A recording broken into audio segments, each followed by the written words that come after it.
don't put me down. I'll never let you sweep me off my feet. I won't let you in again. The messages I've tried to... Ladies and gentlemen, please welcome Executive Director, UNOP, Robert Skinner.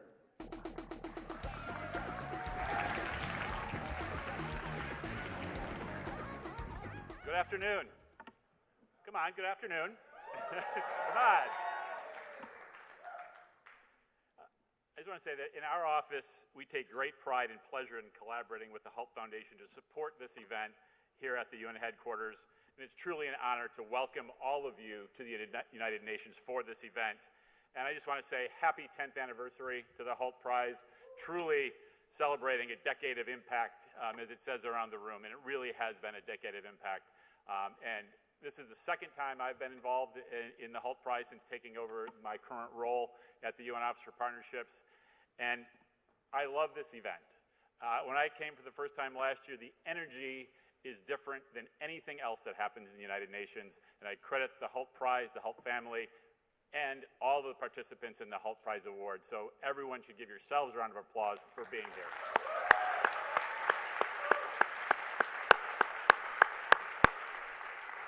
Because when I look around the room tonight, I'm filled with hope.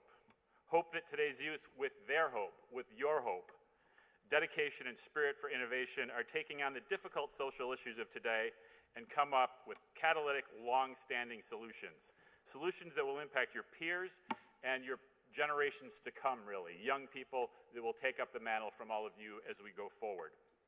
And I'd like to quote United Nations Deputy Secretary General Amina Mohammed from a comment she made earlier this year. And I quote, "We must do more to harness the potential of innovation and the power of restive youth. From technological innovations to new agricultural practices, young leaders are accelerating the Sustainable Development Goals implementation across the globe and finding new approaches to age-old development challenges." End quote. And as many of you, the Sustainable Development Goals, or SDGs, or global goals, they come by different names, but we like to make sure that everyone is aware that they're out there because they present a universally endorsed framework for promoting a more sustainable, inclusive, peaceful, and prosperous future for everyone. And it's not an overstatement to say that the 17 Sustainable Development Goals represent a roadmap and guide for tackling the challenges of the 21st century, a roadmap for people and for planet. And indeed, the young leaders from the final 6 teams here tonight are providing a powerful example of how we should all be rising to these challenges. From Canada, Bangladesh, Uganda, Mexico, France, the Netherlands, Palestine, Guatemala, the United States, and other places I've undoubtedly missed. What did I miss? I hate when we do these lists because inevitably you miss something. Did I miss any countries? No? Wow, I covered it. Amazing. You're all here to deliver your pitch of a lifetime, but all of you have already demonstrated that with hard work, grit, and determination, you will make a tangible and positive impact on the world. We recognize the sometimes difficult journey you have all faced to make it here to today's finals, and we thank all of you for your incredible efforts. Regardless of tonight's outcome, you should all be extremely proud of yourselves. You have accomplished so much, and I am sure you will go very far. Never lose sight of your passion. You possess something that is going to make a difference. It is what landed you here tonight. Keep hold of that. More than ever, this world needs people like you. I'd also like to make a heartfelt thanks to Dr. Stephen Hodges, the president of Hult International Business School, and of course to Ahmad Ashkar, the founder, CEO, and mastermind behind the Hult Prize. Let's give both of them a quick round of applause.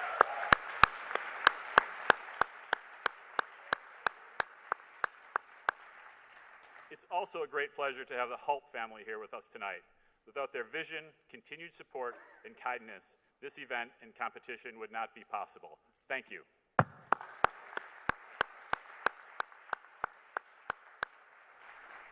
course, I'd like to express gratitude towards the esteemed panel of judges that we have. You'll meet them soon and hear from them through the course of the afternoon. This event is not possible without their dedication to this service, and we need to thank them as well. Judges, thank you.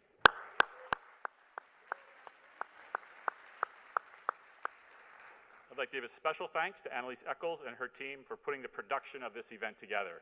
This room looked entirely different yesterday, I can assure you of that. And all this is due to Annalise and her teams working hard to make it all possible. So thanks to them. And I would be remiss not to thank the UN Office for Partnerships team, Lucia, Kyra, Natalie, and Sui, who worked very closely with the Hult team to make sure that this event was ready to go when we all arrived today, and that hopefully everyone had their passes and were able to get in without issues, so thanks to them as well.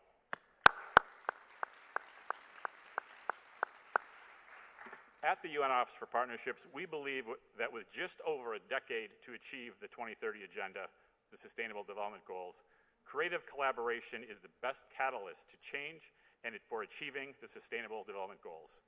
As we get ready to embark on a decade of action, we know that we need collaboration to succeed, the kind of collective action that is so well demonstrated in this room today. The theme, "For Us, By Us," never seems so fitting. 6 teams from every corner of the globe, all working towards solving a global challenge, youth unemployment. And I realize that everyone is keen to begin the proceedings, so with that, I'd like to wish all the teams the best of luck and all of you an inspiring and memorable afternoon. And I'd also like to now welcome to the stage Stephen Hodges, the president of Hult International Business School. Stephen?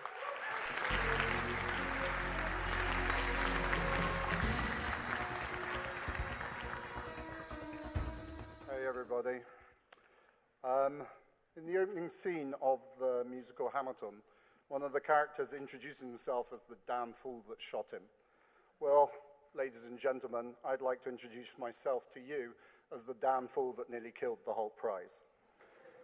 When Ahmad came up with the idea 10 years ago, I never believed it could work. I didn't understand social entrepreneurship, and I thought that business school students who traditionally only wanted to enter investment banking wouldn't be interested in solving social issues. So I tried to kill off Ahmad's idea. But like any successful entrepreneur, Ahmad completely ignored me and invited every school on the planet to compete at our campus. When many accepted, I had no choice but to begrudgingly support his idea. However, as soon as I gave that opening speech at the first event 10 years ago, I realized what a mistake I'd made. And ever since that day, I have loved being part of the Hult Prize. I love it because of the energy. I love it because of the tension. But most of all, I love it because the Hult Prize changes people. It makes people dream again. It makes people want to come together to make the world a better place. And it encourages people to be entrepreneurs who never thought they could. This year's challenge is on youth unemployment. Youth unemployment is a massive social problem, not only because it is an utter waste that so many of this generation are idle, but also because youth unemployment is a significant driver of extremism. It is a problem that is close to my heart, because higher education is a key reason that youth unemployment exists. Millions of students are unable to get work, not because they didn't learn what they were taught, but because they simply weren't taught the skills that employers need. Why? Because higher education in general has failed to adapt to the massive shifts needed by today's employers. Behind the Hult Prize is Hult International Business School. We were founded 15 years ago with the simple aim of improving the way business is taught. Our education is designed to teach students the skills needed by employers, and because we all know that you only learn by doing, our education centers around putting theory into action. We support the Hult Prize because we see it as a vehicle for making this educational philosophy available to students freely around the world, no matter what their background. So whilst you may think of the Hult Prize as a competition, we think of it as far more than that. We think of it as amazing education. This year, over 120,000 students from all over the world have competed in the Hult Prize. Every single one of these students have learned to put classroom theory into practice. Every single one of these students has learned that business can be applied for good as well as for profit. And most importantly, all of these students have learned that they can make a difference in the world. I want to wholeheartedly congratulate Ahmad, Kareem, Nelly, CQ, and the whole Hult Prize team for an amazing 10 years. The success of the Hult Prize in terms of student engagement is simply staggering, and certainly far beyond what we could have imagined possible 10 years ago. Please join me congratulating them.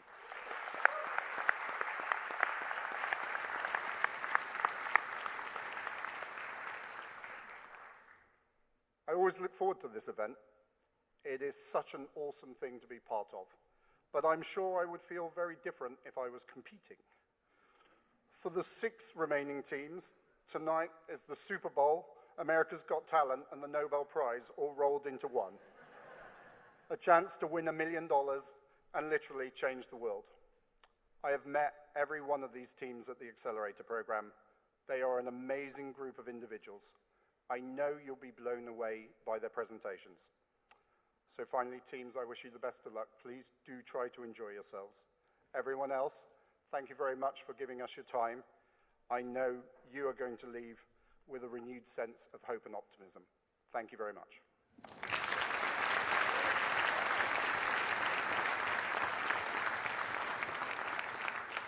Ladies and gentlemen, please welcome Head of Global Programs, Hult Prize Foundation, Nelly Andrade.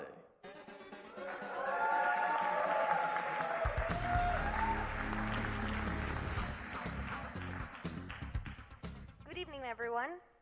I'm incredibly honored to be here today with my Hult Prize family, everyone here, and everyone watching online. Today, we have an outstanding panel of judges for what promises to be an amazing evening of inspiration for all of us. I'm going to now introduce our judges one by one, and I'm going to ask you judges to please stand up when you hear your name. Kathleen Rogers, longtime supporter. She has traveled the world for Hult Prize, 8-time finals judge, and one of our founders' best friends and closest allies. Kathleen is the president of Earth Day Network, and under Kathleen's leadership, Earth Day Network has mobilized over 1 billion people in 192 countries. Let's give Kathleen a big hand of applause.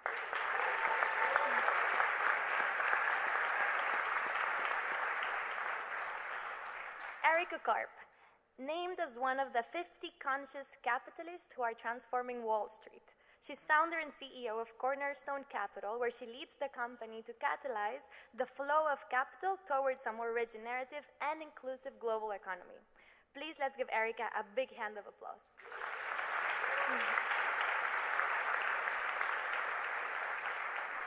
Mr. Bashar Masri, a role model to all Palestinians, someone who has funded Hult Prize teams from Palestine to sponsor events, pay for kids' travel, and support them for business. Mr. Bashar, chairman of Masar International, a company he founded in 1995 to realize his vision of private sector development to serve as the path, Masar in Arabic, leading to Palestinian economic development and growth, including founding Rawabi, a brand new city built for Palestine. Thank you, Mr. Bashar, for joining us tonight. Up next, we have Mohammed Ashur, one of our closest friends, former $1 million winner for the Hult Prize, and my personal inspiration when I heard him speak more than 5 years ago in one of our regional summits in Boston. He's the CEO and co-founder of Aspire Food Group, a vertically integrated agriculture and food company that addresses global food sustainability by developing the most advanced insect farming technology in the world. Let's give a big hand of applause to Mohammed.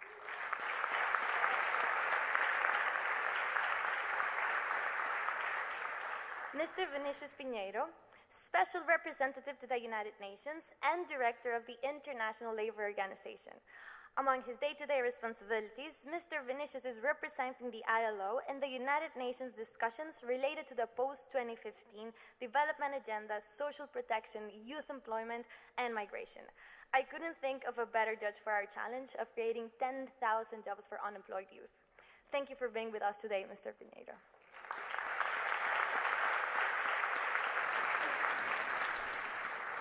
Liz Kingo, CEO and Executive Director of the United Nations Global Compact, the world's largest corporate sustainability initiative with more than 13,500 signatories from 170 countries that have committed to aligning strategies and operations with universal principles on human rights, labor, environment, and anti-corruption, and taking actions that advance societal goals.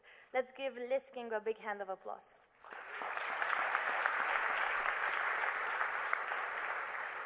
And last but not least, we have Najiha Faroki, also known as Gia. Named the Forbes 30 Under 30 entrepreneur, Gia is the CEO and co-founder of Roshni Rides, the 2017 Hult Prize $1 Million champion. As the CEO of Roshni Rides, Gia leads this carpooling platform in Pakistan to bring optimized, safe, and reliable rides to women and children within the region.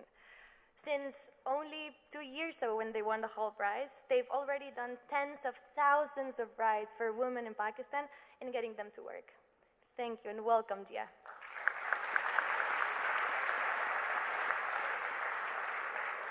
And also joining us virtually, we have my personal mentor, former President of Mexico, Presidente Vicente Fox. He's a big supporter and philanthropist for the causes of youth, employment, and entrepreneurship. Please let's give President Vicente Fox a big hand of applause.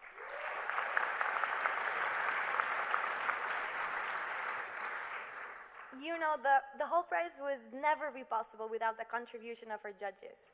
All of them are leaders in their fields, and they contribute their time to the cause of youth and entrepreneurship. And for this, I want to say thank you. So let's give a big hand of applause to our judges.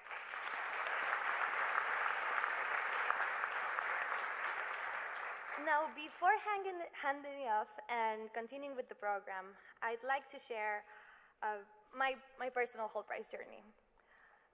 I started as a campus director in my university, Tec de Monterrey, and was one of the very first Mexicans to ever participate in this program. Every year, thousands of young people like me learn how to believe in themselves, communicate effectively, negotiate with stakeholders, and all these through their Hult Prize experience. I'd never imagined back then, more than 5 years ago now, that this program, this experience that I was doing as a volunteer, would lead me into a career into Hult Prize, where, thanks to the trust of Ahmed and the team, I've effectively become a leader in this organization who has witnessed exponential growth and also being humble enough to having the opportunity of growing the on-campus program from scratch that currently reaches millions of youth across all corners of the globe. So for these, I want to thank Hult Prize and Ahmed for believing in me and in the million of young people around the world who would otherwise never have known their potential, believed in themselves, or taking the steps to become part of the solution. But words can only explain this experience, while video can bring it to life. So for the past 5 years or so, we have also worked and seen Jacob and the Isimo team build a window that captures the Hult Prize movement for all of us. This is our story.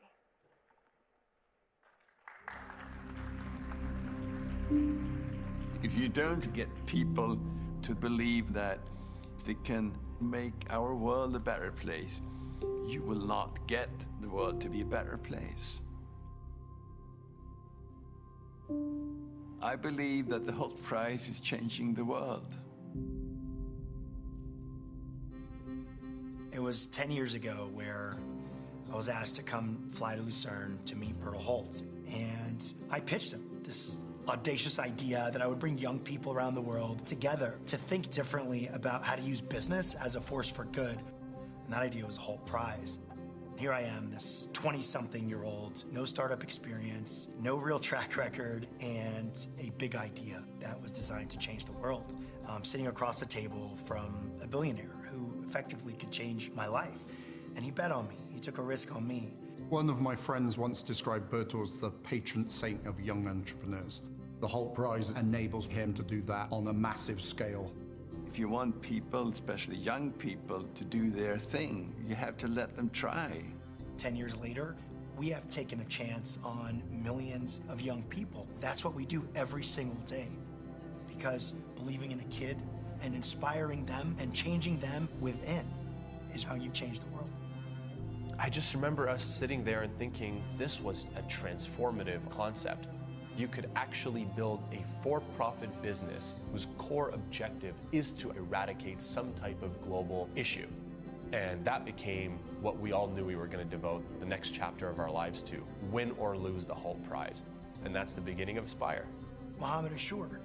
I always get goosebumps when I share his story because they had this wild idea that you could use crickets to feed the world. I start thinking to myself, could this be the idea that validates the model of the Hult Prize? I won't forget it. Shabita, she was wearing this crimson dress, and she said, "Aspire has found a new way to feed the world." It's such a feeling of accomplishment and achievement. On their way to $1 billion enterprise that's having a ripple effect on humanity around the world. He went to medical school to help thousands, and he leaves medical school to help millions. Being able to truly see the real impact that the Hult Prize and we envisioned when we started the company. If the Hult Prize was just this $1 million startup competition, it wouldn't be worth it if there was no real impact on the ground. But that's what we're having every single day. Until I started on this journey, I could never imagine that I could make as much a difference, which I have made. Right-sizing healthcare in urban slums.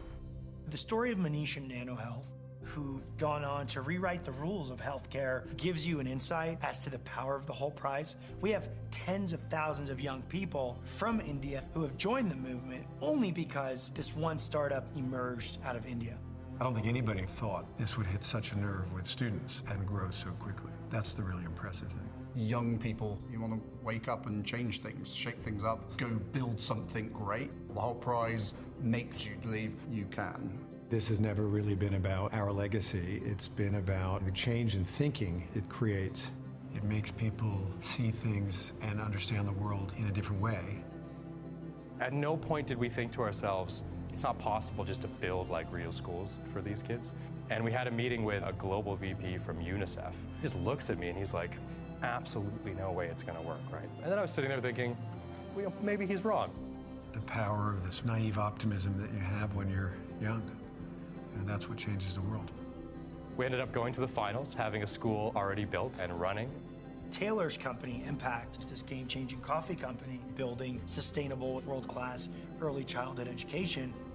Last year, we got an email from UNICEF inviting us to be on this new global task force for early childhood education. And he was like, guys, I don't know how you did it. Thank you for showing me that there was a way to do this. He's gone on to mentor hundreds of Hult Prize teams. He was the early example of this community we've built. I think Ahmad calls it the Hult Prize effect. They come into the competition, they compete, and then they go on to want to be involved and give up their time. Without the support and dedication of tens of thousands of people, literally, the Hult Prize wouldn't be anything today. It has created a community of very driven and passionate young entrepreneurs who really care about impact. Wyclef and Sonia, heartfelt, driven youngsters, 19 and 20 years old, create this transportation company, which today, imagine, is the fastest growing transportation company in Africa, Bupass. We won the Hult Prize, and it's not like you've won the $1 million and it's done. That's when the actual challenge starts. The scale that it can reach and the ways it can touch lives is what drives me and drives my passion for Bupass. There is, yes, one winner who wins, but each year there are actually several businesses that come out of the Hult Prize. In fact, we actually know two other teams that didn't win, and one of them got an investment of $2 million from the Bill and Melinda Gates Foundation, and the other one recently just got an investment of about $800,000. Rushni rides were for Pakistani Americans who went back home. We had incredible mentors and incredible coaches that brought us to this level, and as we're passing this on, it's creating a huge revolution. It's like basically a revolution that's really starting within this organization and the people that they touch. That's the perfect word for it, a revolution. The most exciting part is I feel like we've built the world's largest impact-focused community. The Hult Prize is starting to be a really powerful alumni network. The Hult Prize alumni community will have people that go on to do absolutely amazing things for the world. They're just incredible individuals. We've always seen the primary measure as being the number of people who participate because we're teaching them about the role of business in society. Not just to make money, to make our world a better place. That is by far the biggest impact of the Hult Prize. And that's why it's so important. One of the times where it really hit me was right after we won. I flew back to Myanmar. One of the farmers came up to us. She told us that because of us, she had 6 months of income so that her daughter could go to school and so that she could feed her family. Rice Inc. They've effectively reimagined the entire supply chain of fair trade rice. That really hit us, to see the impact that you always talk about, but actually standing in front of you, thanking you for helping them, that's just a whole different experience. Hult Prize has inspired a generation of youth to live a life of meaning. The whole energy gives you hope for humanity. As I look back on the last 10 years, it's been an unbelievable journey that I wouldn't trade for the world. To see this idea go from a really small little student competition to a global force has been, remarkable. It's inspiring and has changed the way I view the way I should run Hult. I see Hult Prize as being central to Hult International Business School. But the Hult Prize has come to stay. That's nothing to do with me any longer.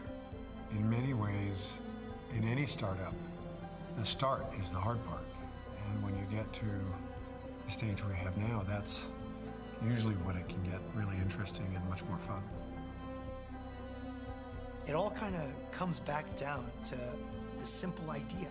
A young person with nothing more than an idea to change the world and the willingness to see it through. Standing there in front of somebody who can help make it real. Look at how taking that risk has paid off. Many, many millions of people. It's not a million, many, many millions of people have been affected. When you start talking about a community of millions, you now have enough people to build a future. That's what we're going to need as a society, and that's what makes the Hult Prize so special. To win wars, you need armies, and we've assembled the world's greatest army. Those young people are what have become the Hult Prize, leading a generation to change the world.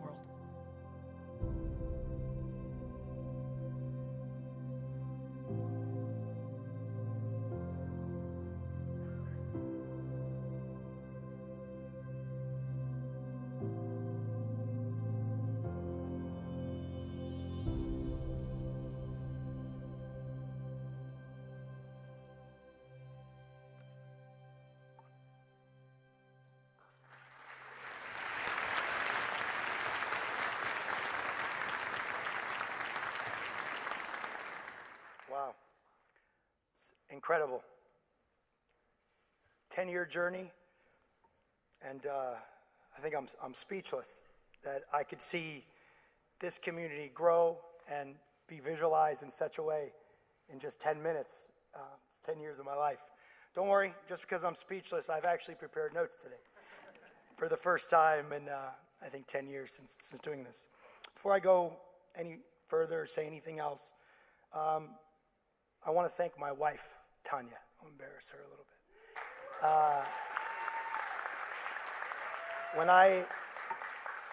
When I started Hult Prize, my oldest son, Adnan, named after my father, who's also here that I want to thank,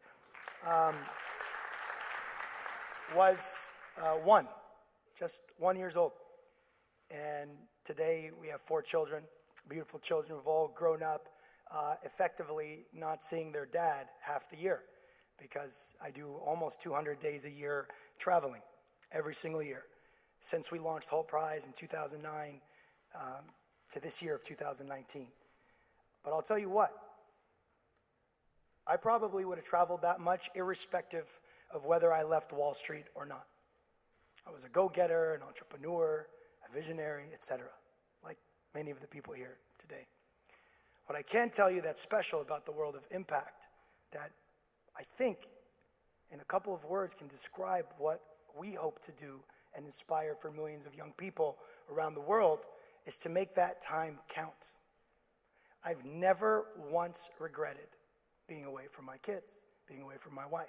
And my wife and family, my mom, my dad, we're Palestinians, so big family, have never once said to me, don't travel, why don't you skip this trip? Because they understand the importance of the work and of the impact. And if it's one thing we can do and ask ourselves, is how can we leave more of that impact on more people? Because it's the one gift that can keep giving. And it's the one thing that you'll do at the expense of everything else while never having a regret. So everybody, welcome to the 10th annual Hult Prize Global Finals here at UN headquarters. I especially want to welcome our more than 30,000 on-campus program community of organizers. Imagine, guys, I know it says 25,000 in your books, but we've onboarded another 5,000 just in the last 60 days. We have them all online watching, and they're all hosting viewing parties of this event. The ripple effect of our impact is limitless, and I want to welcome all of you out there. And hopefully you're sharing these links right now. All the way from Palestine, Johannesburg. Again, my name is Ahmed Ashkar, CEO and founder of the Hult Prize. I think I'm the luckiest CEO in town right now, especially as the UN prepares for the GA. It's been a heck of a journey founding the Hult Prize over these past 10 years. And you saw Steve, Rob, Lucy, his name was mentioned from the UNOP, but tens of thousands of people have really come together to make the Hult Prize possible. And none of this would have been possible without the belief of the Hult family. It's very important for me to recognize Bertel, Philip, and the entire Hult family, and all of you here today. This was a family who bet on a 20-something-year-old Palestinian kid whose dad immigrated and parents immigrated with nothing to America. My mom doesn't even come to this event the same way she didn't ever come to any of my Friday night football games as an All-American high school football player in Kansas, because she's so darn worried about me. She just can't take the suspense. But this was a family who bet on an idea. And as we said in this video, that's what we're doing on all of you and the millions around the world. But just like we teach all of our entrepreneurs, the pillar for the Hult Prize, of course, the Hult family and the belief in the idea, but like we teach our entrepreneurs, it's that internal sponsor. And for us at Hult Prize, it was Dr. Stephen Hodges. God knows what he does for me and for us in those board meetings after we leave, and in those fights and on the jets and planes, and he fights for us at the Hult Prize. He's been a personal mentor to me. So Steve, I can't see you out there, but there you are. I really want to thank you for fighting those battles on our behalf and on the behalf of all these youth, especially in the early years when nobody believed that a bunch of young people could go out and change the world through for-profit enterprise. So guys, please give Steve a round of applause.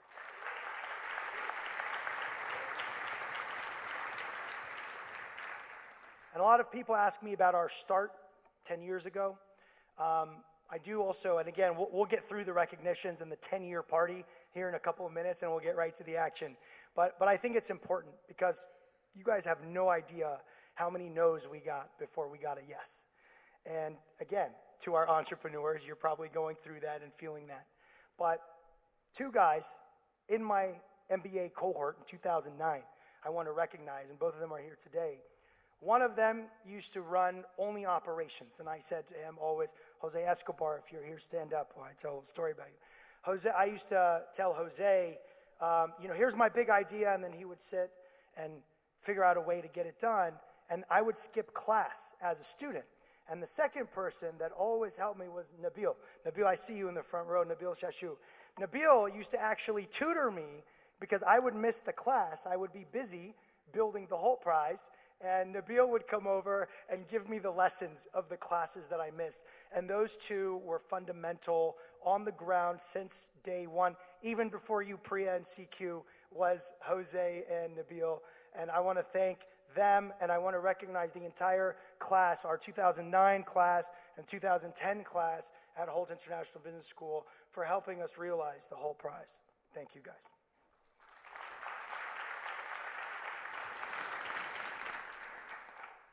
So, some of you out there, as we get closer to the pitch, Rutopia, you guys ready? We got a couple more minutes. Some people ask me, Ahmed, it's your 10-year. Congratulations, what's next?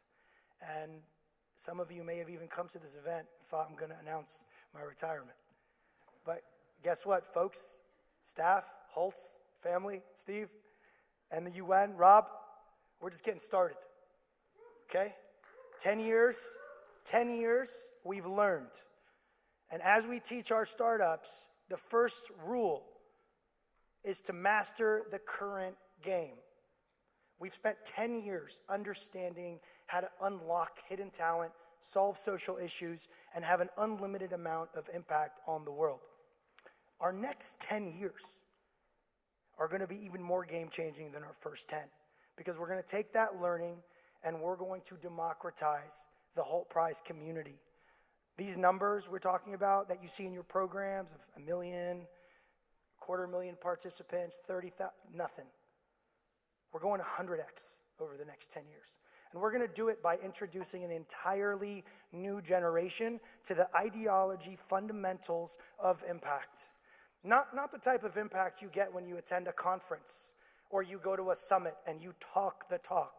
We're going to show the world how to have impact the real way, by getting out onto the ground and taking unusual suspects, those in finance, those in Wall Street, those in industry, and turning their ideas into what they think capitalism should look like, into the new generation of impact. And I'm happy to say that I'm going nowhere, and we will continue to build out a 10 million strong network within my commitment within the next 5 years and beyond, to look at creating more of you, more Mohammeds, more Gias, more Taylors, more Wyclefs, more folks that in just, Mohammed Ashur sitting front row, he's a judge. In just 5 years, he's done more to his sector than any other CEO or founder. And all of the winners of the Hult Prize have those same stories. And I look forward to seeing all of you entrepreneurs, the final 6, tell their stories in years to come. So, as we continue the night, my challenge to you is to continue, all of you in the crowd and our entrepreneurs, be bolder, think bigger, and let there be no limit to the amount of impact that you can have. On to the show. So what's going to happen today? On tonight's agenda, we have 6 final startups. Each of them started their journey with the Hult Prize 12 months ago. I don't know why we ever designed the program the way we did, but our staff gets not even a day off, because we announce the challenge and celebrate the winner of the challenge all on the same night every single year. So for the last 12 months, the entrepreneurs you'll see in front of you have been working on new ways to tackle youth unemployment. And we've challenged them to say that solutions are not on the way. Government has tried, mostly failed. Industry has tried, mostly failed. And university is trying, but as Steve said earlier, oftentimes learning is not aligned with the skills required to seek out work. So those 12 months culminate tonight. 6 startups out of thousands who started around the world will pitch to you one at a time. They will have 6 minutes to present their ideas, which I'm very pleased to say this year, all of them have traction, revenue, and are already generating substantial impact. After the 6 presentations, each will have a 5-minute question and answer session. Something different we're doing today is that we've never done, we're going to also let the audience participate in the judging. So please make sure all of you have a voter card somewhere in your proximity. If you do not, don't panic. By the end of the 6 presentations, you will have one in your hand. And really think about who you would give the $1 million to on the criteria of very simple criteria for our audience of impact, team, radicalness of the idea, and the traction. Okay? Once the final presentations are over, we'll excuse our judges, we'll do some closing thank yous and remarks, and then we will ask you in the crowd today to cast your vote, which we'll give to Karim Samra and the entire judges team to help us come to a winner for tonight's $1 million Hult Prize. Following our activities in the ECOSOC chamber, we will move upstairs to DDR, where we'll have a closing reception, and President Clinton will join us for closing remarks and the issuance of the 2019 Hult Prize. Okay? Everybody ready? It's about showtime. And again, as Rob said, we bring a different level of energy to the UN than any other organization. So don't be ashamed. Don't be shy. We want you to cheer. We want you to clap. We want you to get a little bit rowdy. If the UN security guys say, bring it down, bring it down. But again, we want to show these young people, not just here today, but all around the world that are viewing, as I understand, in more than 100 countries around the world, why we believe in youth and why we believe that the solutions to youth unemployment will only be solved by our youth today. So before we start, I'd like you to give all 6 finalists a very warm, long round of applause and some encouragement.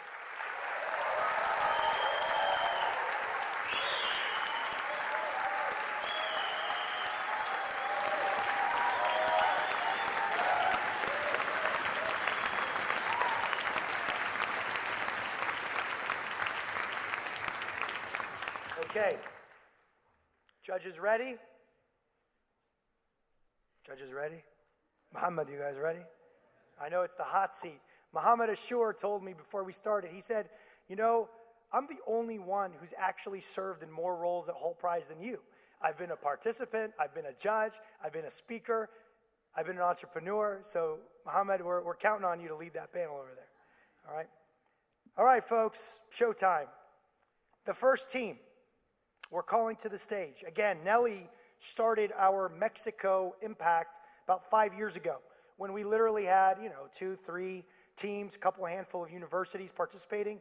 And then we met this school, Tec Monterrey, who really went wild for the Hult Prize.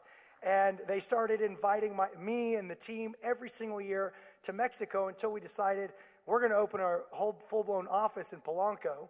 And we opened in Polanco in Mexico City, and then we went from 1,000 to 2,000 to literally, I think we had 20,000 or so participants coming from Mexico over the last couple of years. So naturally, you're going to have a finalist from Mexico. It's a numbers game. These guys, Diego, Leslie, Emilio, and Sebastian, on the first day of the accelerator, it's the barbecue welcome, say to me, hey, Ahmad, can we have 5 minutes? And I said, guys, the program starts tomorrow. Today is welcome day, barbecue. And they say to me, no, we need to meet right now. And I said, guys, what's the urgency? They had Airbnb on the phone.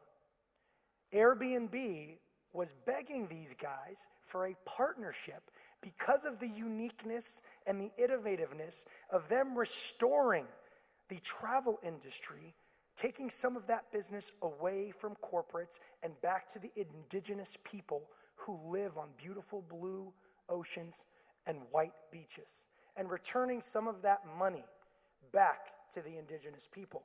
We ended up wiring up a deal with Airbnb a couple weeks later, and I told them halfway through the program, if they kept the momentum, that they were going to be tough to keep out of New York. They kept me true to my commitment. I want to welcome to the stage from Tec Monterrey, Rutopia, as our first presenter of the 2019 Hult Prize.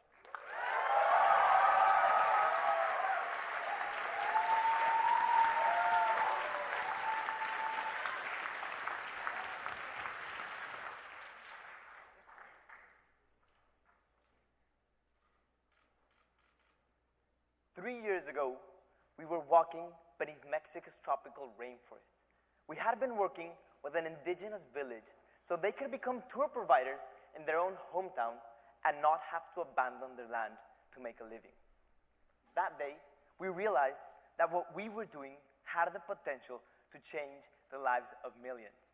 Karen, the local guide, and a dear friend of ours came to us and said, Tushka Bim, a Mayan language phrase which means, where are we heading today? 38 million travelers visit Mexico each year looking for authentic experiences that could be provided by 5.4 million young indigenous Mexicans. However, most of the travelers end up in a place like this, a tourist trap. And the young indigenous Mexicans end up doing jobs like this. So what's the problem here? Well, indigenous villages from Mexico and around the world usually have everything they need to offer amazing touristic experiences. They have the nature, the culture, the local talent, and even the lodging. Thousands of them have already received funding and training from governments and NGOs to start ecotourism projects. But this is not enough. They also need to sell. And to do this, they need easy bookings and payments, efficient customer service, and be resilient to late and just-in-time payments. The problem is that they do not have access to this. And this is the reason they fail. This represents a $45 billion market opportunity, $1 billion market opportunity in one of the fastest growing industries in the world. We believe it is fair, and it is time they have access to this opportunity. And that is why we created Rutopia. Now, Rutopia is a social business that empowers these indigenous youths to design and sell trips online, while making it easy for travelers to find and live these amazing and wild experiences. So, in other words, we're turning unemployed youth into successful touristic entrepreneurs in their own villages. How? Well, first we create small touristic businesses of 12 youth in these villages. We name these Ruta Hubs. Then, using our trip design methodology, in 1 week, these Ruta Hubs are ready to deliver amazing travel experiences. Experiences that are unique, safe, and all-inclusive. Once a Ruta Hub is set, we take charge of selling their touristic offerings. Now, selling through multiple channels like Expedia and TripAdvisor is key for success. But it is not easy for them, since they must be able to pay reservation software, to hire sales personnel, and to offer payment facilities.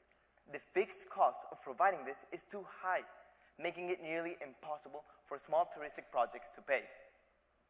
But not anymore. Rutopia covers this for them by becoming their commercial engine. We do this by using our channel management software. And as we grow, economies of scale allow us to manage thousands of bookings across several platforms at very low cost. So Ruta Hubs can start receiving travelers using nothing more than just their phone, paying for these services only with each trip sold. We charge a 20% markup over every trip that we sell. Each Ruta Hub, receiving just 20 travelers per month, generates a monthly recurring revenue of $1,000 for Rutopia and $3,000 for its community. Today, we have replicated our model in 12 communities that have received more than 300 travelers, reaching an almost perfect 5-star rating, and generating employment for 140 young guides. During the Hult Price Accelerator, we sold $35,000 in trips. Rutopia's model is ready to scale. We reach new communities through NGOs and governments. We're partnering with 2 Mexican ministries to activate 252 Ruta Hubs by 2020. With a small investment, we can replicate our model in different regions and use the power of network effects to guarantee quality. So, by 2022, we will have created 800 Ruta Hubs, 10,000 jobs for the youth, and a yearly revenue of $10 million. Now, we realized that to reach these goals, we would have to partner up with the global leaders in experiential travel. And that's why we are happy to announce our official alliance with Airbnb to launch together Airbnb Village Adventures. It is a joint effort to allow indigenous villages in Latin America to reach travelers from all around the world. We're going to make it as easy to book a 2-day experience in a Mayan village in the middle of the jungle as it is today to book a tour here in New York. And this disruptive change is going to turn thousands of unemployed youth into tourism entrepreneurs that do not only get a job, but become job creators. And then they start feeling proud of the culture and the nature they own, and therefore they protect it. We see it happen every day in the communities we work with, and it is the reason why we're here standing today asking for investment. Because the question today is not if this kind of travel is possible or not, because the market need is there, the communities are ready, and we are a team with the skills and the method to turn this opportunity into a huge social business. So the question today really is, Tushkabim. Where are we heading today? Thank you.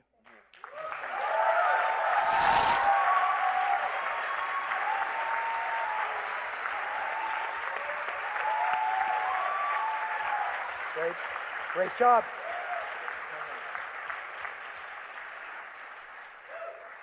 Go ahead. Vinicius, go ahead. Yes. Yeah. Yes.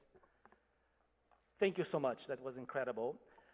So let's say you are really successful in your model, and you get all the tourists that are going to Cancun, the millions of them, and now they'll be redirected to these amazing sanctuaries. So there will be a kind of massification of tourism. So how do you reconcile this potential increase, expansion of tourism with preservation of environment, of culture, and even of health issues? How to do this reconciliation? Thank you for that question. Can I get slide 42, please? Yes, so as an environmental engineer, I am very concerned about this as well.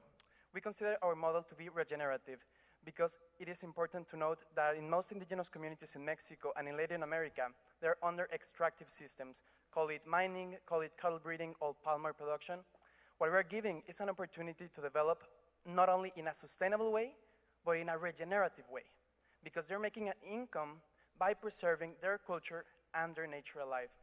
Now, to mitigate the negative impacts, we do different things. We always calculate the carrying capacity in the communities, and we aim for quality over quantity.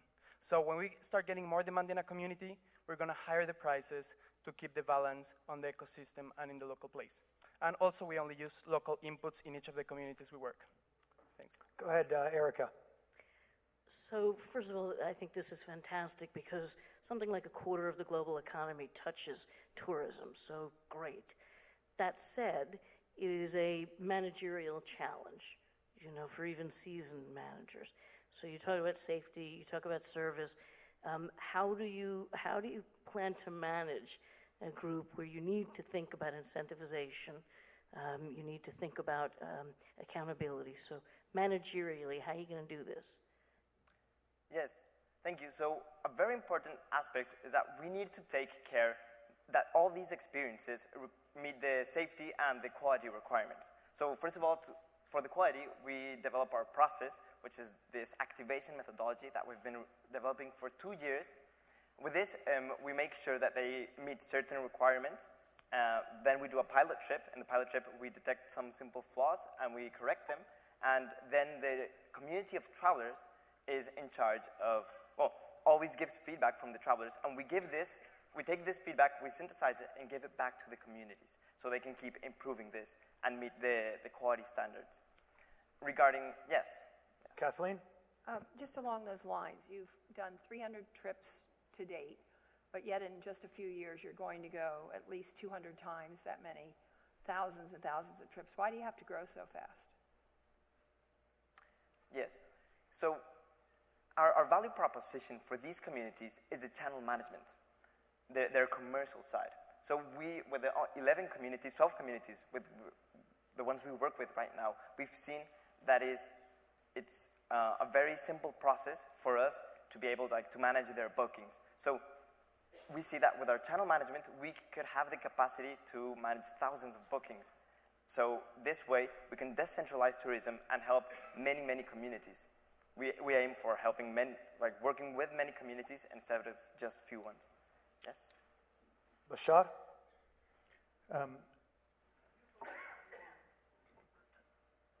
Have you thought of dealing with the fear of the traveler to go to remote areas, the perception at least that it's not so safe, and maybe reality in some cases? Yes, thank you very much for that question. Can we get slide 49, please? Safety is one of our value propositions, also because Mexico has a perception that it can be a very unsafe place. Can we get slide 49, please? So we have 5-step methodology to ensure safety. First of all, we are mapping we have criteria. One of them is that we only work in safe places. Then we do background checks to all our hosts and guides. And then we do a verification and validation trip where we verify that all the information provided is truthful and that the area is also safe. After this, we're also giving customer support, so our traveler gets safe from the to his guide, and in there he will be taken care by the locals. And we also offer insurances for our travelers. Before traveling with us, you get a guide, and then you will be told who's your guide, how to contact them, an exact meeting point, so we're always accompanying our travelers along all the process. Great. Help me give a warm round of applause for Rootopia.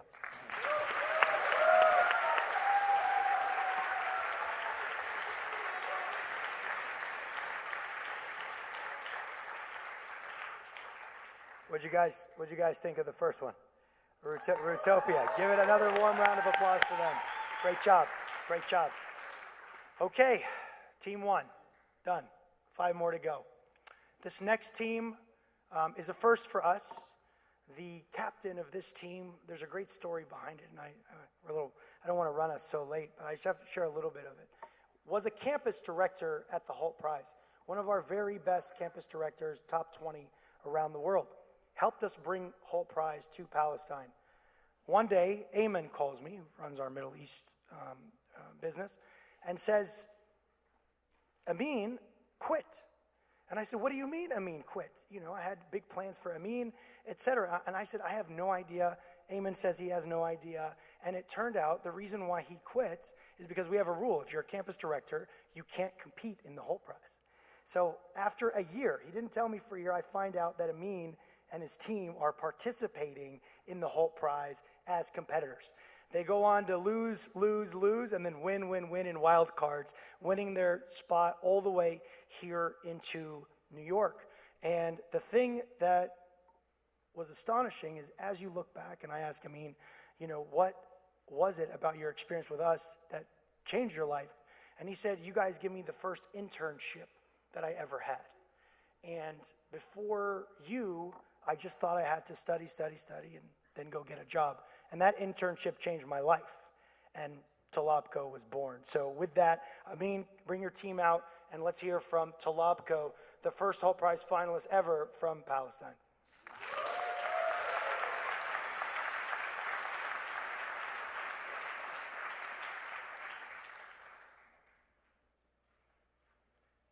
These are the hopeful faces of Palestine, doing what it takes, continuing their studies, graduating with honor, and finally, here. Civil unrest, no hopes, no opportunities. We are the lucky ones who beat this system, a broken system between education and careers, where 20,000 hours of learning leads to almost nothing by age 22. We graduate with no experience, no connection, and no confidence. And to have a job, you need experience. And to have the experience, you need a job. The system has created the largest youth unemployment rates in the world. And this created not only an economic crisis, but many social crises like extremism between youth in the region. So what is the solution? Internships. Yes, internships. This word might be a word you are familiar with. 99% of our students never had an internship. The concept of internships does not exist where we come from. One internship flips the equation of your future. That's why we are so excited today to introduce you to Talabco. Talabco, the first pathway in Palestine for students to gain meaningful jobs while studying and after graduating. Let me tell you how Talabco works. First, we enter a university with a representative person to start onboarding the students on the platform. Then, we go to the around market to reach employers and start receiving job orders. And finally, we match these orders with the suitable students. We started at our university in Palestine in March, and today, we work in 5 universities and have matched 450 students with more than $60,000 were generated by these disconnected students. Now they are connected. They work, study, and gain a practical experience at the same time. We changed their lives forever. As only 30% of our students get jobs after graduating, Talabco made it 70%. One of them is Najm. Najm, a civil engineering student who would be now searching for any job in Palestine. We provided him an internship, and now Najm works in one of the biggest construction firms in Dubai. Believe me, this is not normal.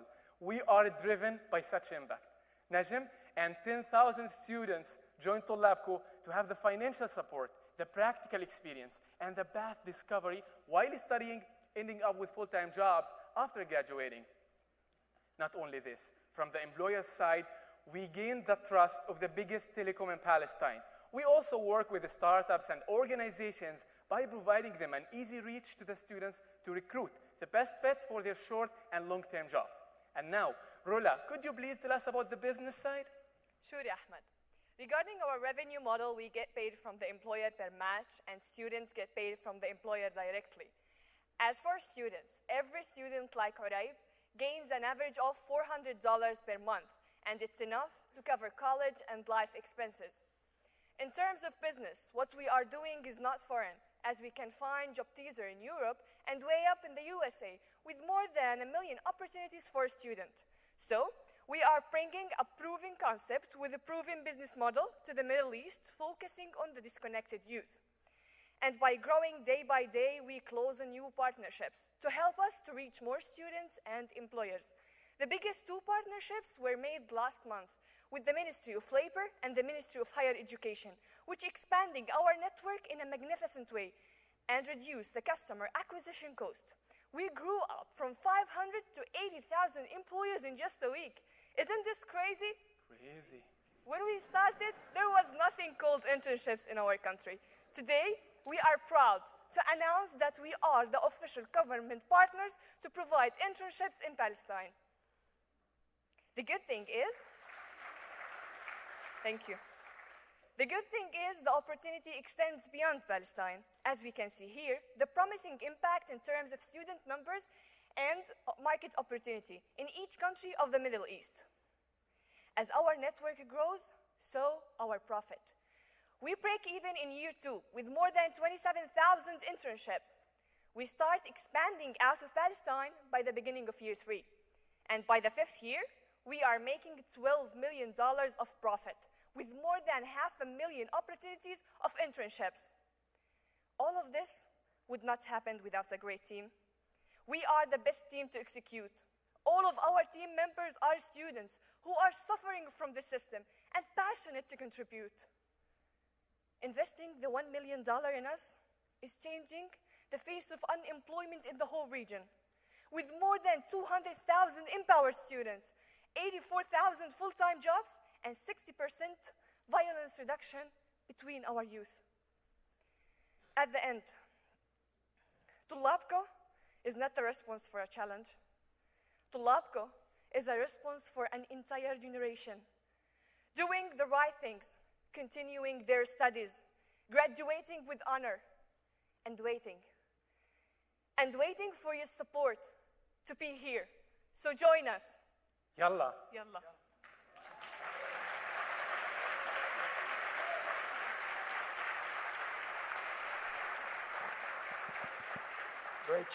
Great job, Amin, Rola, Tariq, and Ahmed from Bir Zayt University. Internships, huh? Yes. Okay, who's first? Muhammad? Congratulations on all your traction. One of the strengths of your business model is that you're taking an already proven concept and applying it in a different culture. But that can sometimes be a challenge because if there isn't already a cultural acceptance of the concept of internships, you may face challenges having to educate employers on the value of internships. So how do you anticipate addressing that concern? Yeah, actually, this is one of our main challenges, and this is why we need the 1 million. Half of our marketing budget is going for awareness because this is a new concept, so we need to aware students and employers about how beneficial and how important it is to take an internship. Thank you. Go ahead, Gia. So one of the challenges of building a distribution channel like yours is to make sure that there's training material or skills development around the program. So what are you guys doing to ensure that? Actually, 8% of our revenue of our $1 million is going for trainings and events, and we have made until now 3 events for students and employers, and they went very successfully. Erica, and then Kathleen, if we have time, Bashar.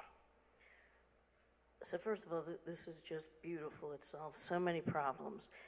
That said, I would want to understand, where is your competitive advantage? Why is it that somebody can't replicate this? And assuming they can't, is it about how fast you hook up with employers and everything else? Or what is it? What protects you? Actually, we have a simple business model that can be replicated easily, but the thing that we have the most aggressive and low-cost reach to students, as we are following Hult price strategy and network. And also, we are the best to do this because we are students. We know better than everyone how to deal with students. That's it. Kathleen? Yeah, so 2 questions. One is, given the travel restrictions and political situation, how do you ensure that you can find enough jobs? And then secondly, what are these jobs? Are they generally minimum wage? Are they, what's the quality of the jobs, and are they permanent full-time jobs? For now, we don't accept any job. Any internship request pass through a filtration process, which talks about the type, the purpose of the internship, the duration, and the reputation of the company. So it's like, if you want an accountant, I will send you an accountant. I don't work for now with retails, like we don't give sales now, but for the future we will work to make it better and better, as we're learning every day about this. Regarding the political issue, until now we didn't face any political challenges because we're not giving international internships, we're giving local internships inside our country only. Bashar? Guys, this is great, but as you know, I hire a lot of people in Palestine. Yeah. Tell me why I cannot go directly to the universities and hire directly and rather go through you and pay you. Thank you. If you go to the university, you will have limited options as an employer, or you have to go to more than one university, and this will be not efficient. Also, if the university will serve, they will serve 1 or 2 employers, but they can't serve 100 employers because they need a system and they need a team. And we are here, we are doing partnerships with all the universities in Palestine, so they are using us. Thank you. Liz? You have a customer there. So how are you putting your project into the bigger perspective of the Sustainable Development Goals that we have very much on the agenda here at the UN? I mean, how is your project contributing? I love this question. Okay. Actually, let me tell you something. Internships are not only providing jobs. Internships are preparing an entire generation to be change makers like all of us here today. I created my startup because of an internship. Ahmed created the startup because of an internship.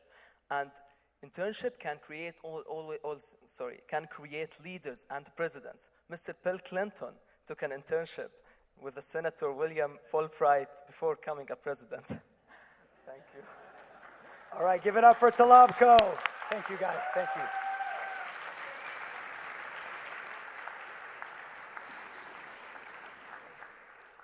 Just absolutely amazing to see what these young people can come up and do. Thank you so much, guys, at Talabco. All right, 2 down, 4 to go. Everybody having a good time? Great. We're going to pick up the pace with this next team, and that's the proper, I think, transition to pick up the pace. From HEC Paris, this was a team, unarguably one of the, if not the crowd favorite at our accelerator this summer. I first met Tommy and Lulu. They were late. They came to the accelerator 2 or 3 days late, and I honestly didn't know who they were. And frankly, when they told me that their startup had to do with insects, I wasn't that excited because we had Aspire Food Group who won Hult Prize just 6 years ago. But it turns out that insects for animal feed could in fact be sexy, but it could be made real when you have a team of, I don't think, better cohesiveness and entrepreneurs that have come together to restore the ability to come up with new, affordable food sources for our world, not for human consumption, but for animal consumption. So with that, I want to welcome Team Protein to the stage.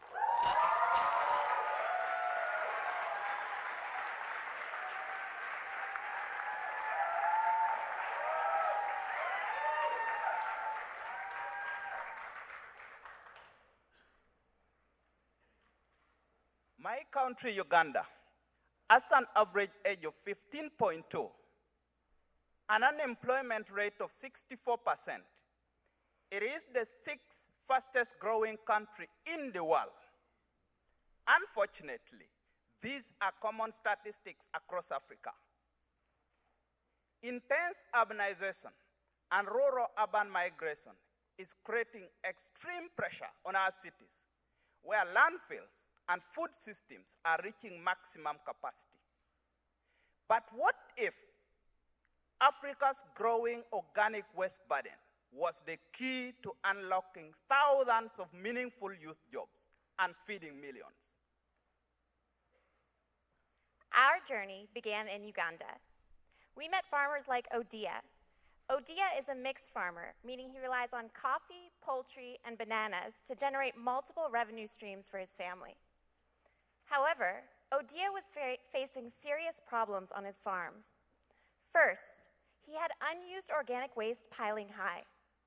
Second, his crops were suffering because he could no longer afford fertilizer. And third, most shocking to us, was we saw rows and rows of empty poultry cages. Why were his poultry cages empty?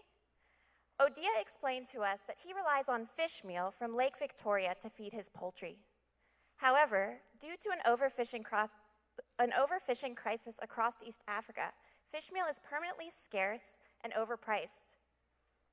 So much so that the Ugandan government recently launched a navy to protect the silverfish population. Now, Odia is not alone.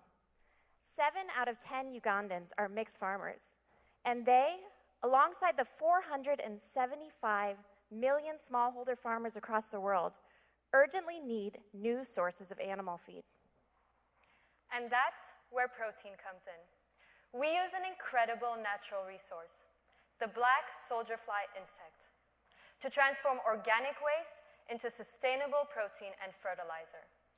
Let's take a look at how this works on Odia's farm. Odia's once unused organic waste can now be fed to the black soldier fly larvae. In only 2 weeks, he has a rich and protein-dense source of animal feed for his livestock. And the only byproduct of this entire process is organic fertilizer, which increases the yields of his coffee and bananas, starting the entire process once again. We were so excited about this that we convinced the Dutch government to grant us $100,000 to prototype our first farm, where we have co-created do-it-yourself kits so that youth, like Odia, can create their own protein and fertilizer.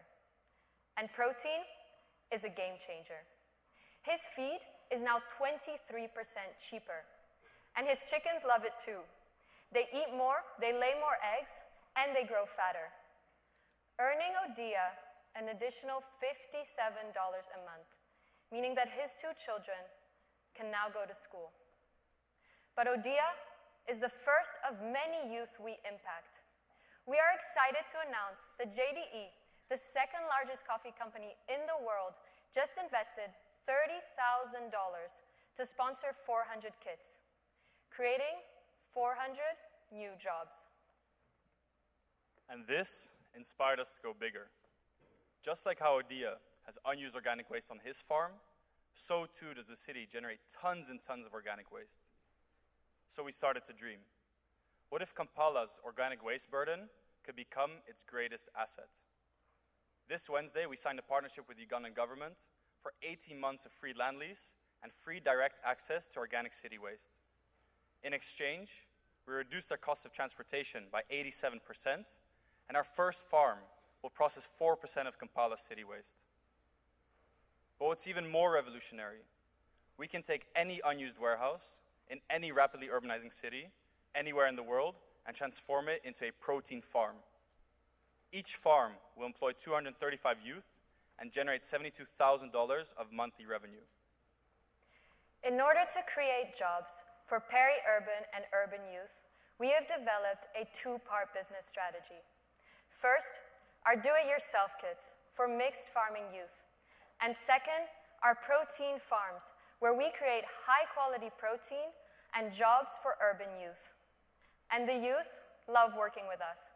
Because unlike traditional agriculture, we offer them bi-monthly income, they can live where they want, and most importantly, they are part of the protein revolution, transforming their cities and communities.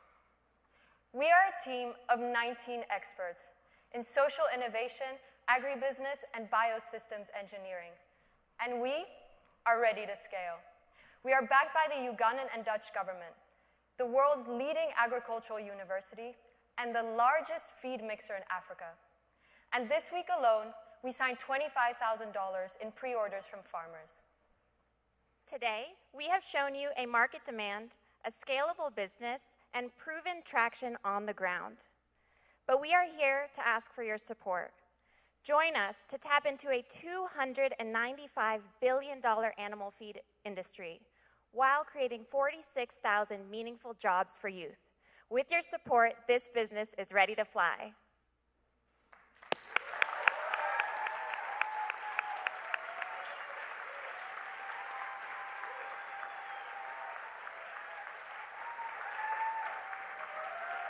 Bobby, you got to get in on that hug over there. So great job, Bobby, Ali, Tommy, Lulu. Right on time. All right, who's going to start us off? Mohammed, do you want to take the first question? No? Gia?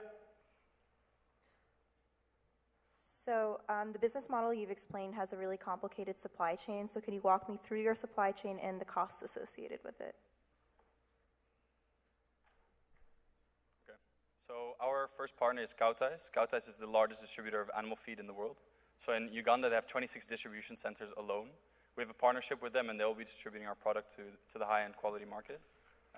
For the other one, it's do-it-yourself kits. Lulu, would you like to explain about do-it-yourself kits? Sure. So for do-it-yourself kits, our cost of production is $67, and we sell these to youth, including training, for $81. Whilst the profit for us for the kits is rather small, we do this as a development business model, and ultimately our 3-year vision is to actually buy back their crops and their chicken. Okay. Liz? Yeah, so what's your estimate of the potential for your business idea to really scale up and help create a quite needed transformation in this space? So within 10 years, we expect to create 46,000 jobs. That's with 123 warehouses, making $120 million in revenue. But what's more, if we can take a warehouse, which is an empty shell basically for our technology, we can do that along cities. What we're aiming to do in 3 years, we want to make specialized warehouses, and each warehouse would have its own function. And through that, within a city, you can have a conglomerate which would rapidly urbanize and process waste. Mohammed? I have 2 questions, but I'll ask one, and if there's more time, I'll ask the second. One of the big challenges in this space is that to really get to scale, centralization becomes important, and automation is integral. At least this was the case that we've seen in our experience, and all of the leading black soldier fly companies in the world rely extremely heavily on centralized automation. So given that your process is actually decentralized and is very manual labor dependent, how do you expect to compete against those companies? Okay. So how do we expect to compete? So firstly, it's our partnerships. We have partnerships across the board, so from implementation phase to research and development phase and to off-taking phase. We do understand there are other black soldier fly companies, like in Africa, AgriProtein is the largest one. We are based in a region where the black soldier fly can thrive between 27 and 32 degrees, and we want to make a low-tech solution for this kind of environment. In the future, we understand that automation is required. For example, for the breeding process with the eggs, that is really where we see automation paying off, and that can bring efficiencies towards the rest of the supply chain. But otherwise, we're looking at a low-tech solution, using the crates, using manual labor, where we take warehouses. And these warehouses aren't so big. Our warehouses range from 490 square meters to 1,000 square meters, but we see it in multiple locations. Okay, Erica? This is probably an ignorant question, but you're taking waste from urban organics and flies and larvae and, good stuff. Is there any safety risk or disease risk or anything we need to know about there? Yes, that's a great question. So we get our waste pre-sorted from the municipality, KCCA, And they give it to us, like we said, because we're able to reduce their overhead costs from reducing their transport from 30 to 3 kilometers. So the waste is pre-sorted. That's the start. Also, we're partnered with ECPay, so they give us full quality assurance and testing on our products to maintain quality assurance.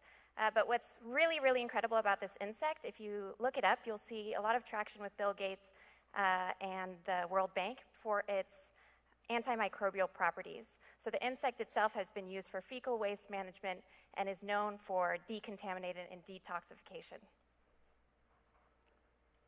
Okay, go Vinicius. Please hold your applause, folks. Hold your applause.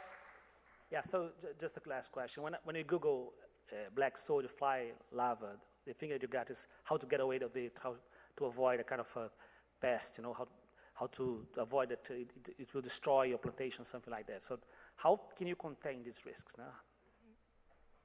So we should mention that we propagate only the larvae. We create a 3% mother stock to repropagate the larvae, but the flies themselves do not sting, they're not pests, and they are not vectors, so they do not carry any diseases, which is a huge advantage to this fly. Okay, 10 seconds left. It's not enough to get a question in. Thank you guys so much. Please congratulate Team Protein.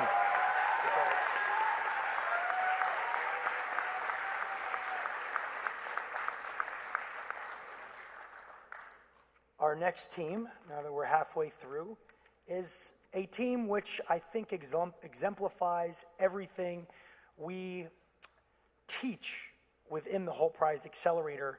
We push them very hard over our 5-6 week program. You can see all the details in your programs today. But one other thing we ask them to do is make sure they have knowledge, product, market, and of course stickiness. And this team had a significant pivot about halfway through the Accelerator program, and our selection of them here to this stage was a result of how much progress they were able to make in such a short period of time. Since pioneering their product only 3 weeks ago for a commercial basis, they've already got the likes of Ogilvy One and others after them to discuss potentials for partnership and vendor agreements.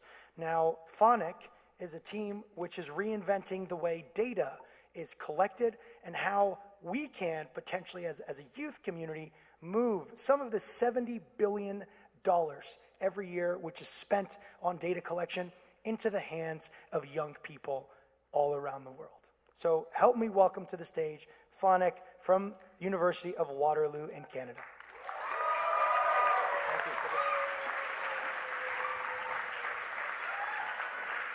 Doing good? Let's do it.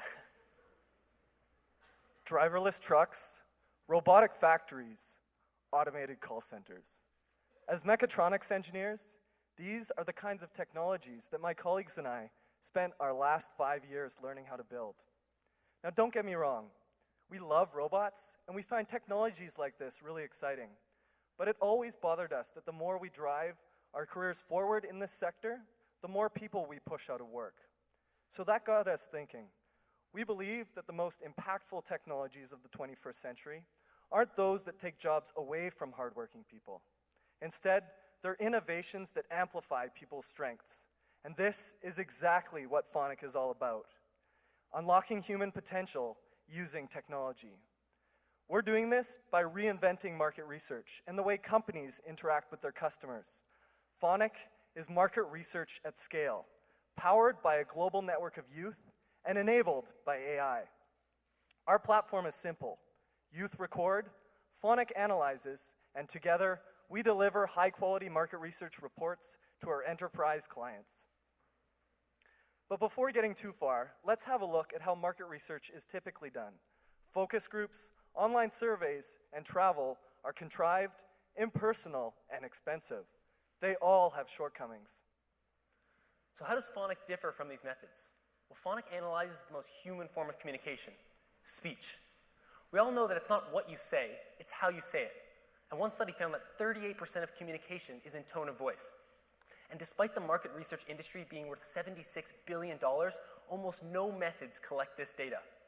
However, recent advancements in artificial intelligence have for the first time made it possible to understand qualitative audio data at scale. So this is where we stand. 1, there's a need to reform how we do market research. 2, we're in the midst of an AI boom. And 3, there are millions of unemployed, disconnected youth around the globe who lack opportunities. We are at a nexus, and this is why we created Phonic. Phonic is the only market research tool that collects and analyzes thousands of real voices, empowering businesses with a better understanding of how their customers actually feel. So let's take a look at how Phonic actually works. This is a real company, and this is real youth that we're impacting. On the left, we have the T1 agency. They're a major marketing firm in Toronto, and they're frustrated with traditional techniques for their lack of real-time qualitative insights. They're trying to better understand the relationship between consumers and impact brands, brands with a social or environmental mission. Over here, we have Aaron. He's excited because for the first time, he has this opportunity to build soft skills while earning an income using just the phone in his pocket. The process starts by understanding T1's research needs and goals. They want qualitative answers, so we'll draft qualitative questions. Then we deploy these questionnaires directly to youth like Aaron, who are paid to guide people through interviews and record the audio. Now, before even beginning the questionnaire, we equip Aaron with background info about the industry at hand and help boost his soft skills with tips like conversation steerings and the like. Now, the magic is here. Aaron isn't the only one doing this. There are thousands of conversations happening like this in parallel. And with so much data, trends emerge. And this is where AI is specifically suited to extract these trends much faster than anybody else could. Finally, the last step of the process is packaging these insights and delivering it to our client, T1, in an intuitive dashboard. Here, they can see aggregate data analytics at a high level per question, while also zooming in and listening to the individual voices of consumers for extremely rich ground-level insights. Our business model is simple. On one side, we have our enterprise clients, and on the other, a distributed youth workforce. We deploy questions to the workforce, analyze the responses, and sell powerful analytics to our customers. Now, these businesses are excited about Phonic, but we're equally excited about our impact. We are giving youth a 21st century skill set. Verbal communication is often cited as the most important skill for employment, but it doesn't stop there. Our platform explicitly teaches these other skills through our training programs, including market research experience, interpersonal skills, and allowing youth to gain valuable industry insights. Remember the example with Aaron and the T1 agency? Well, they're not alone. Today, we've had over 1,000 signups on our website from youth around the world.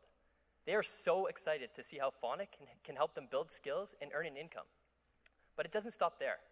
We've been in conversation with some of the biggest players in the game, from food multinationals to media giants and large consumer brands. Absolutely everyone is interested in how Phonic can provide them with better consumer insights. We're excited to be running 5 demos with the companies you see on screen, and there are many, many more to come. Now, we have the ideal team for the job. Collectively, we've worked at some of the biggest and brightest tech companies in the world, giving us the skills to quickly develop and scale our technology global. We also have mentorship in market research and education. Now, Phonic isn't just about improving upon existing market research techniques. It's about being on the forefront of a new paradigm. We're here today asking you guys for $1 million so we can reinvent the way companies interact with consumers.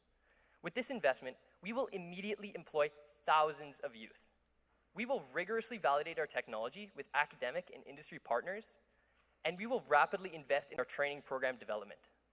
So join us and provide jobs in market research for thousands around the globe.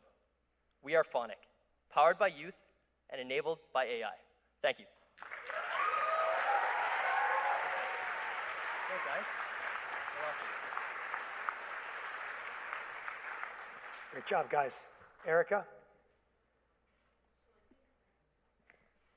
I think this is a lovely idea, but I think you might have no idea what's in front of you in terms of competitive market.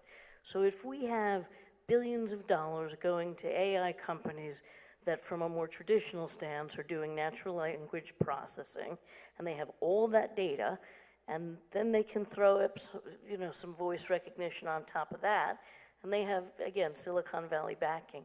How are you going to possibly get this going? Yeah, so our machine learning is obviously very, very core to what we do. A lot of people give us the question, well, what are you doing that Google NLP can't? Most of the companies in this space, through speaking with our clients, do transcription and then NLP analytics. So for non-machine learning engineers, that means taking all the information out of the audio, bringing it into text, and then running analysis on that. We are audio specialists, and we build unique models on audio data. Okay, we'll go to Vinicius, and then we'll come back. So thank you so much. So another day I learned that Alexia is doing the same as you are proposing, but from our places without consulting us.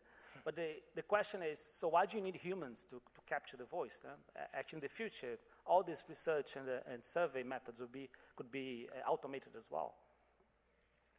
We thoroughly believe in the magic of human potential. So our business is about unlocking what humans are best at, human interactions. And we really believe that these human interactions are core to getting good market research data. We've talked to people who have run focus groups, and it's really important in the focus groups when they're collecting qualitative data to have that human interaction to tease out certain answers to give these market insights. Okay. Let's go, Gia. So at Roshni Rides, we've been developing an algorithm for over a year, and it takes a lot of high product costs. You have three major cost-centric parts of your business model, including product development, training, and the salaries. So can you explain to me the use of your, if you were given the $1 million today? Yeah, sure. I'll speak to that a little. So we're actually the youngest company here, and to be fair, we're not fully certain on the spend of the $1 million. But we have an advantage, and that's that we know that the Hult Prize administers this in tranches of around 200,000 at a time. And this first investment will be sort of evenly split. One quarter goes directly into the pockets of our researchers so that we can collect data that allows us to publish industry reports. These are reports that capture the attention of a large audience of businesses and draws them into our sales funnel. More of that, another quarter of that goes into research and development, validations of our models academically, and just to reiterate, like, we're the ones that have been developing the technology so far, so we know exactly where we'll have to spend the leftover money to actually develop the product. And of course, spending on learning and training programs, which we're partnering with universities for that. Liz? Does your project have a sort of transformational power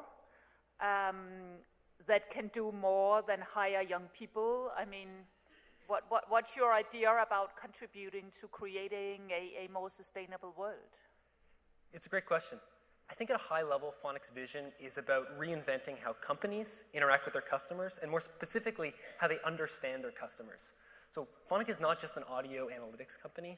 What we want to do is basically institute a new paradigm in market research, where instead of paying a few high-profile market research companies, large contracts, you're actually asking tens of thousands of people. And so if we're successful, there'll be copycats. This model will be replicated, where basically distributing your work and having a focus group with 10,000 people will be how it's done, because it will have to be how it's done in order to be competitive. So really, this is going to be a new paradigm in market research. Okay, Ashad?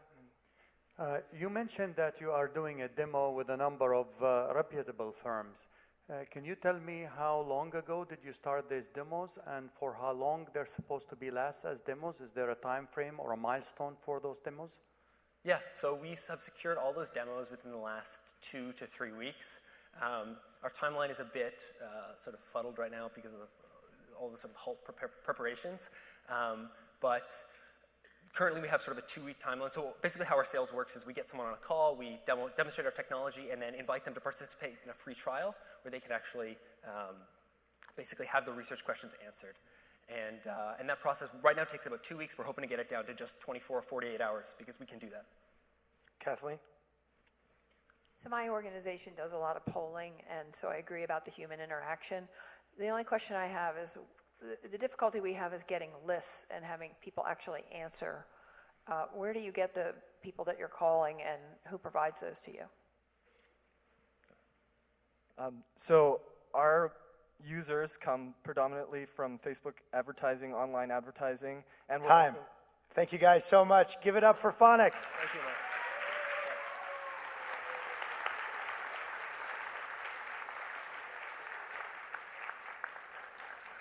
Was that good enough? Kathleen, was that good?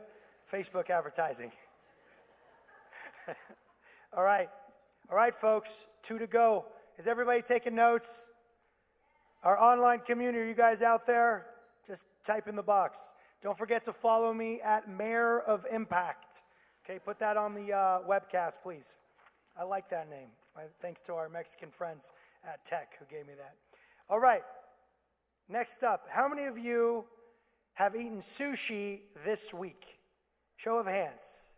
Show of hands. Bring them up. Okay, I would say about half the room. How many of you know that the average piece of fish in North America and South America that you eat at a sushi restaurant travels 17,000 miles before it ends up on your plate? Crazy, right? I think the team that you're about to see present tuna art not only saw this as crazy, also saw it as an opportunity, because off the coast of Guatemala, you have a very healthy tuna fish reserve. And you probably are wondering how many youth in Guatemala fish tuna in this super booming, vibrant industry. 0. So Alberto and his team from UFM Guatemala came up with an unbelievable way to bring fresh tuna to the local markets while employing youth. I'm excited to learn more about their startup, as I'm sure you are. Tuna Art, please make your way to the stage.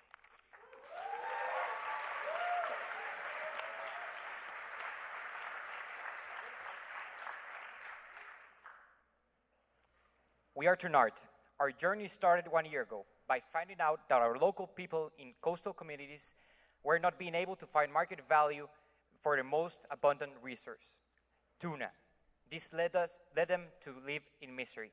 These same situations replicates among all Latin American countries. Misery didn't stop others from taking advantage. $122 million, that's the yearly extraction from international vessels in our regional's exclusive economic waters. Illegal extraction happens all around the world. 30% of the global tuna supply is being illegally caught, without no concern for the environment or law. Fresh yellowfin tuna consumption is growing really big and really fast across the Americas. $2 billion. That is the number being imported every year in fresh tuna in America and these regions. Today, 90% of this demand is being supplied all the way from Southeast Asia. Asia is really far away. This leads to a really inefficient model where the average tuna being served at an American restaurant has traveled 17,000 kilometers and has been frozen for more than 14 months. Time and distance compromises quality, freshness, and price. That's the moment we realized. We had two disconnected markets. Local fishing communities not being able to supply a big and growing market like food service companies and restaurants. Instead, these companies are relying on imported product. In the last 17 years in Guatemala, fish consumption has increased 200%, while at the same time, local fish consumption has increased 200%, and local fishing industry has decreased 50%. Lack of infrastructure, knowledge, and skills is killing the local fishing industry. Oceans of opportunity in these regions. Yet not a single local job of tuna fishing is being generated. Youth are no longer fishing. They're relying on migration and, even worse, on crime and violence to make a living. But the opportunity is not migration or crime. The opportunity is right in their local waters. We are going to disrupt today's tuna commerce and fishing dynamics. We are Tuna Art, and we are creating meaningful jobs for disconnected youth through sustainable tuna fishing in tropical coastal communities across the world. Our mission is simple. We transform unemployed youth in the coastal communities into Tuna Art contractors that deliver quality tuna. That tuna, we process it under food service quality standards to deliver the quality that the food service companies in America require, so they start buying local. We have new jobs in the market. We're already in the market, and the only requirement for the job is to be strong and energetic, the perfect fit for the youth. Then we start teaching them how to handle tuna and care for the cold. Then we start buying the tuna from them. And with the money we pay them, we give them human values. Why human values? Because these young people need more than money to grow out of poverty. They need human and financial skills. And by making them better humans, they also become more reliable contractors. They are earning more than $400 per month. That's 200% more income than the national average. You see their happy faces. It's the first time in their lives that they're receiving income on tuna fishing. We validated the quality and the price of our product. Our logistical advantage in the American market makes us price competitive, more price competitive, and because of our freshness, our quality is preferred in every category. And we are doing all of these using sustainable practices. Our fishermen use hand lines and direct tuna, so there is no bycatch at all. Our business model is very simple. It's B2B, and we buy the tuna from the contractors, we process the tuna in the local processing plants, our processing plants, and we deliver the tuna to the food service companies. And we focus on a B2C marketing strategy because we have a story that is worth being told. Our traction is that we have become the first local provider of tuna in Guatemala. We already provided tuna to the 2 biggest sushi chains in the country, and we already have purchase intent with the 6 food service companies that operate in my country.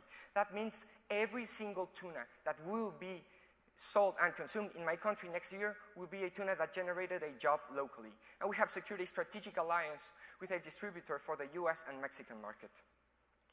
There's a lot of employment that we will create just next year, almost 300 jobs. And there's a lot of unemployed youth that can become tuna contractors while working with us.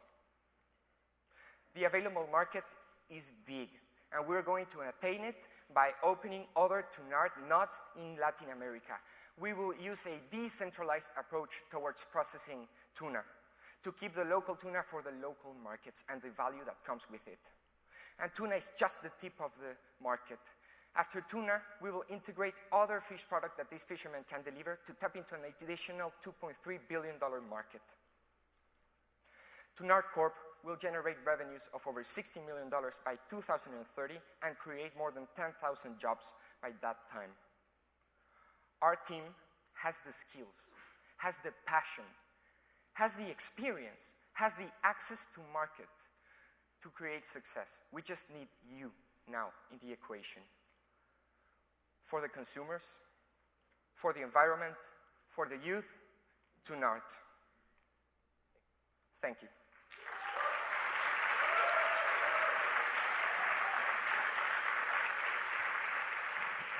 Mohammed. Yes? Thanks a lot, guys. In one of your earliest slides, you sort of quoted one of the fishermen who essentially wrote something along the lines of, you know, they throw all of the tuna that they catch because it has no value. So my anticipation in your presentation was to understand how are you going to elevate the value of the Guatemalan tuna? Because it doesn't seem to me like the problem is creating fishermen. It's actually making the end product desirable in the marketplace. Yes. The first reason why they don't have a market value for the tuna is because they historically lack the knowledge towards handling tuna. Tuna is a very specific kind of fish. It has red meat, while other fish have white meat. So the first problem, they were not debleeding the tuna. They were keeping the blood inside. And they don't use a very specific technique for quality and the sushi market, that is ikijime. It's a Japanese technique, it's knowledge that they lacked. So not only they are obtaining this knowledge, we're giving it this knowledge, we're also processing the product to deliver it to the food service companies in America the way they want it. Thanks. Gia? If you're already owning quality control and sourcing, why did you also decide to own distribution? The distribution is not done by us. The distribution is done by the food service companies. That's the main core of the food service companies. They distribute products to the restaurants. So you have partnerships aligned to make sure your distribution channels are effective? Yes. We secured 6. Erica? So given the challenges in your country, is there anyone who would want to actually sabotage you guys and having success against being able to scale? Okay, could you open slide 29? So right now there are no local competitors in the market. Why? Because historical low fish consumption in Latin America led to no development or big business owners in the fishing industry.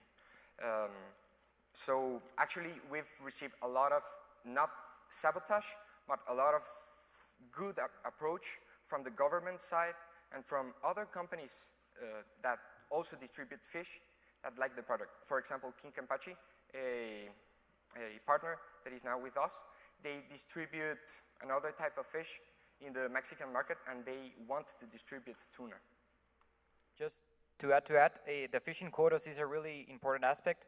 By working locally with local employers, we get the priority over the fishing quotas. Right now, the potential competition could come from the actual fishermen that are fishing vessels that are extracting the tuna illegally right now from our coasts. So by doing this legally and with the government, we stick to the fishing quotas, so they give us priority on the fishing illegal quotas.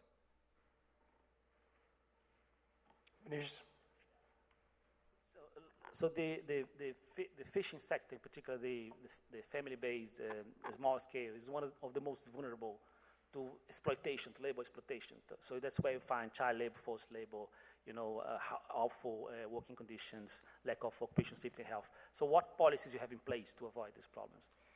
Yes, could you bring slide 30, please? Okay, one of the first things, they are contractors, so they own their time. They must deliver a certain amount of tuna to us, and by being contractors, they have health and life insurance. So it's a benefit that has never been seen in these places that have been underdeveloped and with informality. So we're starting to bring the formal good things into these areas. Mohammed? And from a scalability standpoint, can you comment on, are you able to take this model outside of Guatemala, or are there any specific fishery licenses that you need that would not be available in other countries? Slide 28, please. In respect of business model, we are going to partner with local businessmen that are interested in becoming the partner with us. So we only invest half of what is required. The other partner invests the other half and gives the infrastructure. So we partner with owners of cold infrastructure. Second, we don't do the fishing. The fishing is done by the local artisanal fishermen, so they have priority over the fishing quotas above everything else. And because they are using handlines, the fishing approach is completely sustainable. Okay, anything else you got to add? A couple seconds left. Thank you very much for this opportunity. Great, give it up for Tuna Art. Thanks, guys. That way, Alberto. Great job. I'm hungry too. Don't worry, we have lots of food for you upstairs. Okay, folks, we're down to our final team for the evening. One more left, so make sure again, if you have scorecards, if you have a little voting card, get it out, get ready to sign up your favorite team. If you don't have one, we'll hand one out following this final presentation. This next team, all the way from Bangladesh, Rafiq, I am so sorry, one of the team members unfortunately could not be here. I know he's out there watching online, and he was arguably the best presenter we had in the entire 200-person cohort at the accelerator. However, the rest of the team's not so bad either, and you're going to be shocked. So give it up for Safe Wheel, Faisal and Maz, come on out. And these guys are reimagining what the healthcare industry could look like from a transportation perspective, bringing ambulance services and on-demand healthcare to rural Bangladesh. They really have an opportunity to change a lot of lives, save lives, and also keep those folks, those youth in those rural areas, in the rural areas with meaningful, dignified work. Safe Wheel from the Bangladesh University of Professionals. Good luck.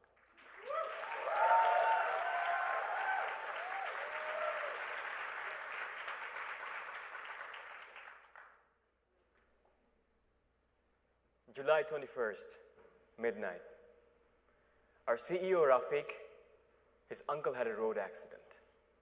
As there is no emergency medical service provider operating in rural Bangladesh, his family could not bring any medical attention to serve his uncle. So Rafiq's father was taking him to the hospital using a local unsafe vehicle. His uncle was bleeding severely, and Rafiq's father could do nothing to stop that. On the way, his father had to witness his own brother dying in his lap. 105 million people in 68,000 villages are suffering and at times dying because of ambulance unavailability. They use these local unsafe vehicles, which are life-threatening, for patient transportation. And to serve them, there are only 1,200 ambulances. That's one ambulance for 88,000 people, most of which is not properly working. And below 7% have paramedic on duty. The root cause to this problem is that the conventional ambulances, they're costly and they cannot reach the narrow village roads. To solve this significant problem, we created SafeWheel, an affordable emergency medical service provider dedicated to serve the rural people of Bangladesh. We designed a tricycle mini ambulance that are 10 times cheaper than the regular ones and can reach everywhere in the village. Each ambulance serves 15 villages at a maximum response time of 20 minutes. In one ambulance, we employ 3 drivers and 3 medical assistants working in 3 different shifts, 24/7. We are proud we hire youth from the locality so that the youth do not have to shift their city. We empower them with government training, and then they start saving lives by joining SafeWheel. We have 2 solutions. The first one is a regular ambulance service. Let's say Taslima Begum is expecting her first baby. When the pregnancy cramp starts, in current situation, she'd have to visit the hospital using a local unsafe vehicle. If she wants an ambulance, she'd have to wait for hours for the ambulance to come from a far district city, charging her $25. But with SafeWheel, she can now easily get an ambulance with just 20 minutes, have the cost, a medical assistant with her all the time. Our second solution is a doorstep emergency medical treatment. Here you can call us a mobile healthcare facility. Let's say Halima has a minor injury in her hand. She doesn't require visiting the hospital, but she needs emergency medical attention. In current situation, she visits the nearest medical seller who does not have a proper medical knowledge, costs much, at times provide wrong treatment. But with SafeWheel, her treatment is just a call away. Our medical assistant will reach her home and treat her at a very affordable price. Our third source of revenue is an ambulance subscription package for the hospitals. Among 10,000 rural hospitals, 88% of them do not have an ambulance. With just $200 per month, they can use our ambulance to transport patients from the hospitals to the home. With 40% utilization rate, the revenue that one ambulance generates, cutting down the cost, we reach break-even for per ambulance in 6 months. One ambulance has a lifetime of 5 years, so in its own lifetime, one SafeWheel ambulance can generate profit to buy 7 more. All of this is not just a concept anymore. We have been validating the whole thing in our last 4 months of operation in 140 villages of Bangladesh. The local government of Bangladesh, who are our operations partner, have provided us with 10 such tricycles. We modified them, and all of them are running right now. We are proud and humbled to have partners like local government nation, UNDP Bangladesh, and the largest data company in Bangladesh to work with us. We started our operation with just 2 ambulances. Today, we have 10 of them, and we have served exactly 1,542 patients, including children, pregnant women, and elderly citizens. We have generated a revenue of over $7,000 and proudly employed 24 youth locally. Today we are here. The next year, we launch 25 ambulances. In the year 5, we go 600 ambulances.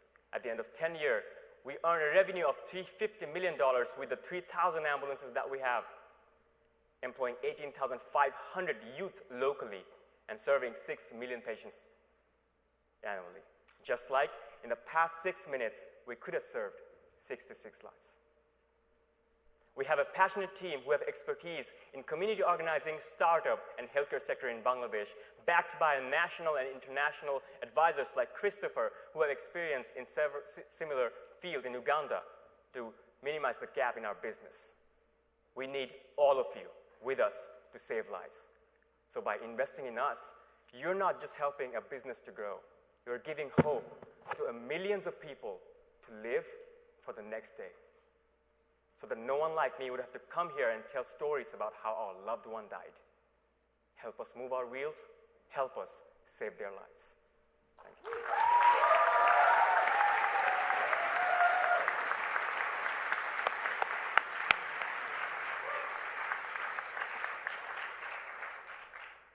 It's going to start us off. Great presentation. Gia?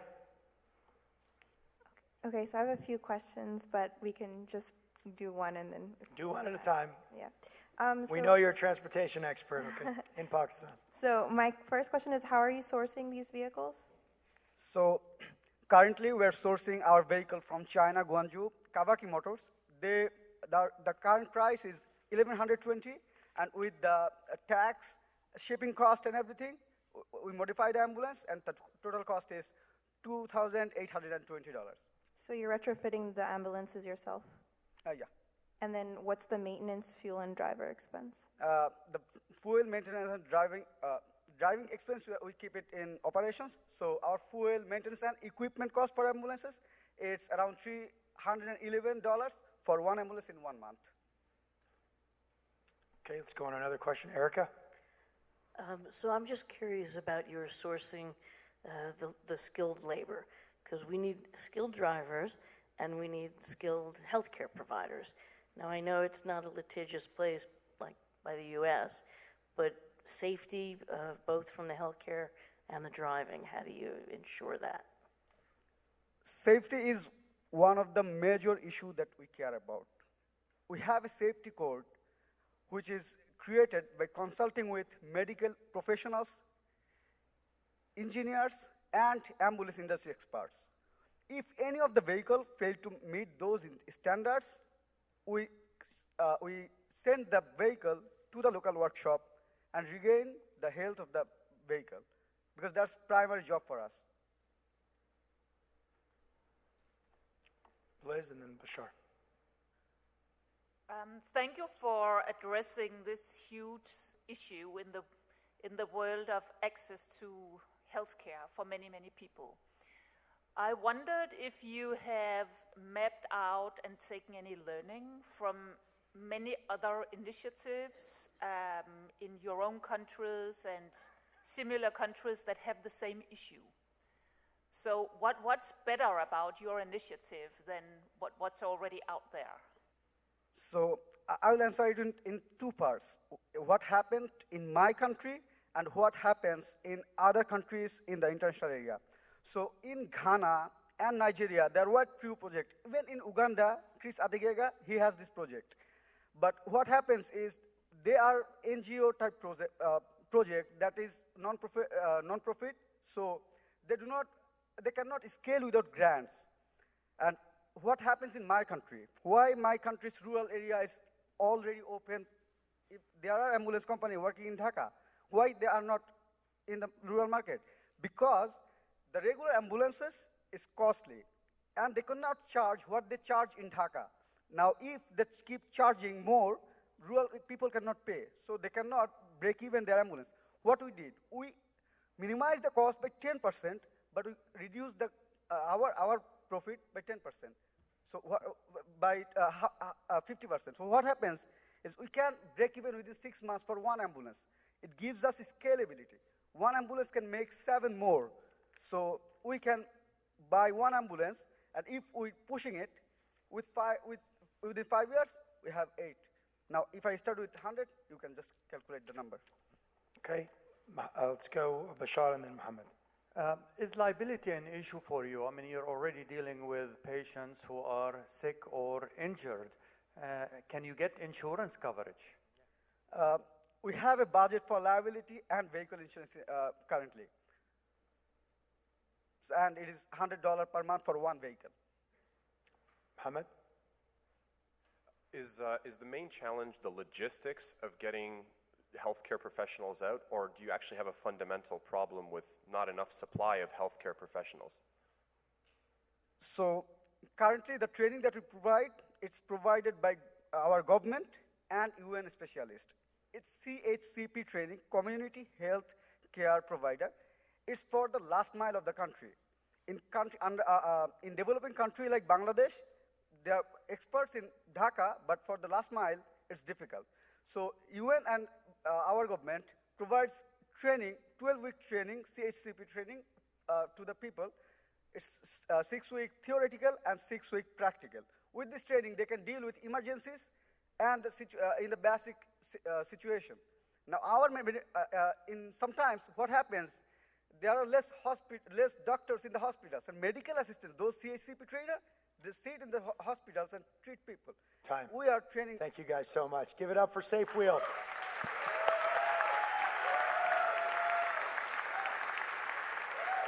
All right, guys, another round of applause for all 6 final startups.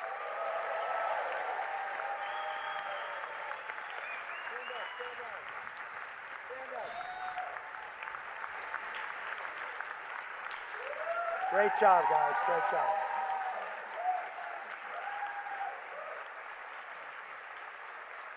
I also want to recognize if you are an expert, a mentor, traveled to our accelerator, served as a judge in the regional, I want you to stand up so we can recognize you. We have a network of over 20,000 judges, mentors, experts, and they're here around the room today that produce the type of presentations you saw and the impact that you saw. So help me thank you guys from the bottom of our entire Hult Prize team.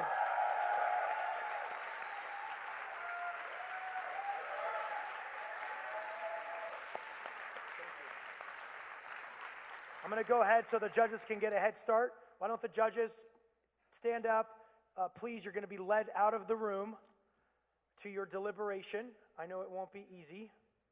Okay, I'm going to do some closing thank yous while you guys are on your way out. And let's give them a round of applause for the amazing judges.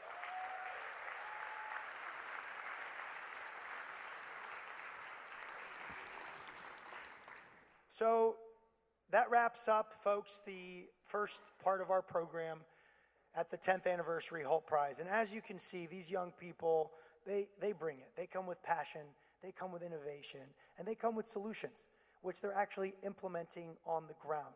And before I ask you to take a look at those scorecards, please, ushers, start handing out scorecards, and I'll give some instruction on those. I do want to do some closing thank yous.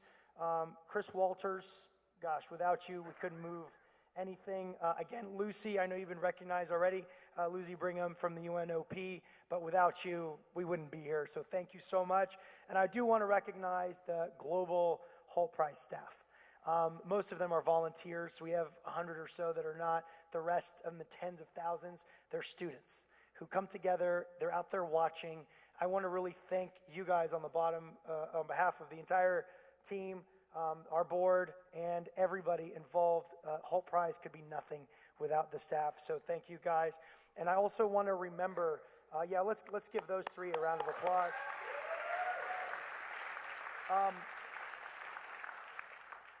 I do also want to just take a moment, being around 10 years, there's some people who are not with us, have gone on to a better place since launching Hult Prize that have been really critical. One of those people is Dean Hancock. He was my dean, William Hancock, when I was a student. I had the entire faculty telling me no, and him and Henrik, if you're in the room, thank you. Henrik was our dean, Henrik Totterman, along with Dean Hancock, pushed the Hult Prize forward, and Professor Hancock passed away a few years ago. I just want to pay some respects to him. And of course, our beloved Chris Wayne, who unexpectedly died last year. He's a partner with Mark and Peak, one of the organizers of Hult Prize. And a lot of you don't know, Chris was the one that always snuck the pictures in with President Clinton and helped us get the approvals from President Clinton in our early days before we had a lot of traction. And Chris will always be remembered for somebody who helped make the Hult Prize come to life. So I want to just take a moment to recognize those people. Okay, folks, you don't have an easy job in front of you. Please don't take it lightly. You'll find a voting card. If you are part of a Hult Prize team, please note that on the card. And guys, we want you guys to vote as well. So make sure all of the finalists and all of you that are here from the Hult Prize Accelerator Founder Circle, please also vote. If you're not from a team, leave the team name portion blank and put your name and the name of the team from those 6 that you'd like to see take home the $1 million prize. So ushers, please hand out those cards. Who does not have a card? Give me lights, please. Give me lights. Annalise, we need lights. I've got a lot of people in the front with no cards. Annalise, can we get the lights on? Thanks. Okay, raise your hands if you do not have cards. Okay, this entire front section does not have voter cards. And what you're going to do, folks, you're going to see 2 ushers at the back doors. You're going to take those voter cards and you're going to drop them off in the 2 boxes in the back. Okay? If you don't have a card, keep your hand up and we'll have some ushers handing out voter cards. Pal, do we have cards going out? Okay.